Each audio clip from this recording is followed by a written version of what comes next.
If you guys are familiar with the channel and have watched my videos over the past little bit, you probably know at least something about the multi-part epic water cooling build I did named Project Baron.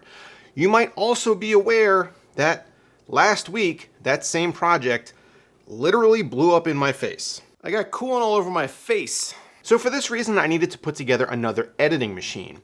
But there were also two other things pushing me to do so. And as a result, we got this guy right here.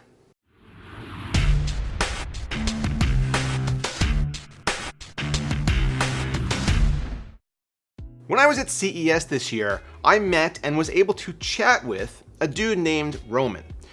Now that may not mean much to you, but maybe you'd recognize him by his alias, DerBauer.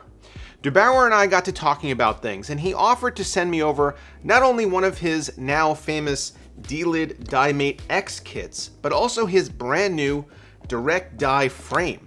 The Delid kits make for a relatively simple and easy way to pop the top of your new Skylake X CPU.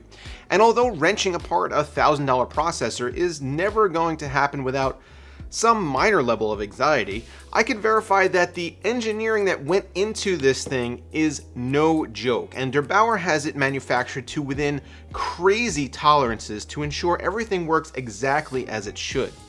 I was able to delid my 7900X in just a few minutes.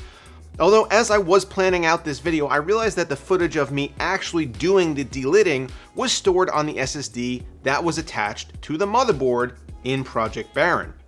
So I went and retrieved it in order to get you guys some B-roll of the actual process, and here it is.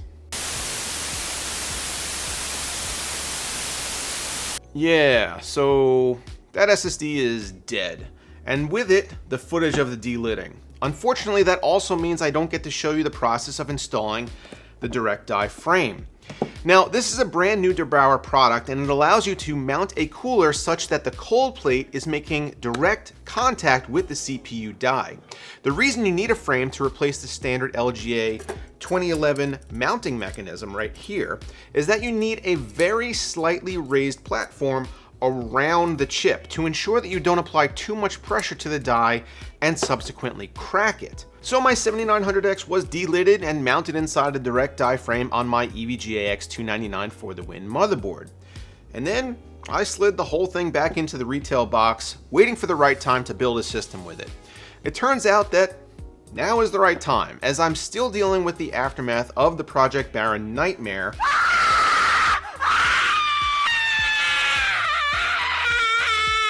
where it leaked, or more accurately, gushed all over every component in the system. If you guys want more gory details, be sure to check out the video linked down below. The end result was that I needed another editing rig, and while my very temporary 2700X system has been holding up admirably, it's really just a glorified test bench at this point, and I'd really like to get something formal up and running again as soon as possible. Seeing as how I'm still soaking, scrubbing, and cleaning all of the AMD components in Baron, and that I still need to test them thoroughly, rebuilding it at this time is unfortunately out of the question. So what case do I use in this new build? Enter the latest from Cooler Master, the H500M. We saw this case at CES, and it's the third iteration of this chassis to hit my desk overall.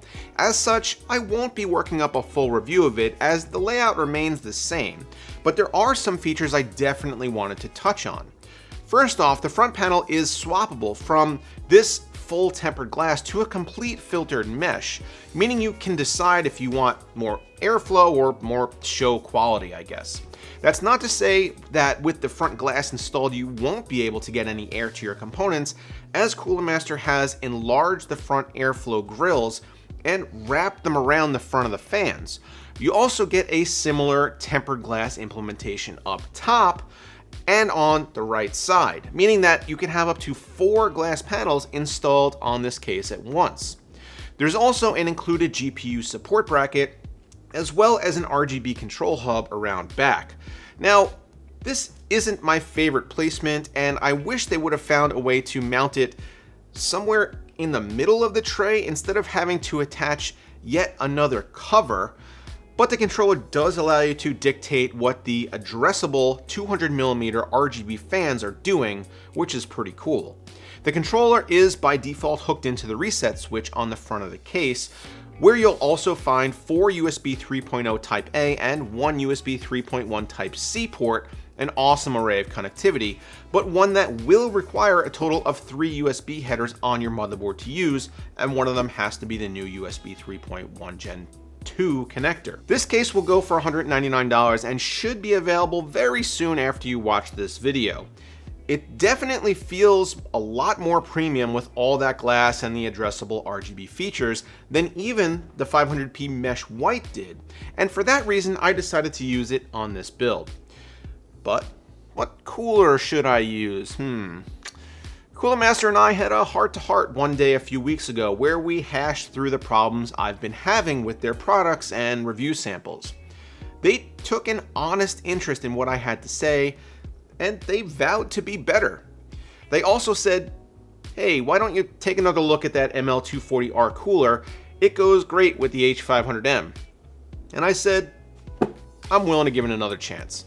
So here it is. Yes, it's only a 240mm cooler on a 7900X. However, I'm hoping that with the direct die contact, it should be enough to sufficiently cool this chip. So here it is, the finished build. An interesting confluence of circumstances has led us back to Intel after dabbling with AMD for a bit, and I hope to get some good overclocking performance out of the delidded chip. Until I can hash out what survived Project Baron and what didn't, I think I'll be sticking with this machine. I haven't yet run any thermal or acoustic tests on here, but I'll be sure to do so and post the results on Twitter or maybe to my new Patreon page, which you can find linked down below.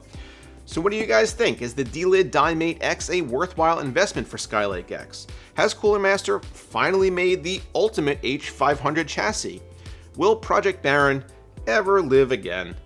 Let me know down below in the comments. Also, don't forget to get subscribed to the channel if you are not already. I hope you guys enjoyed this video. As always, thanks for watching, and I'll see you next time.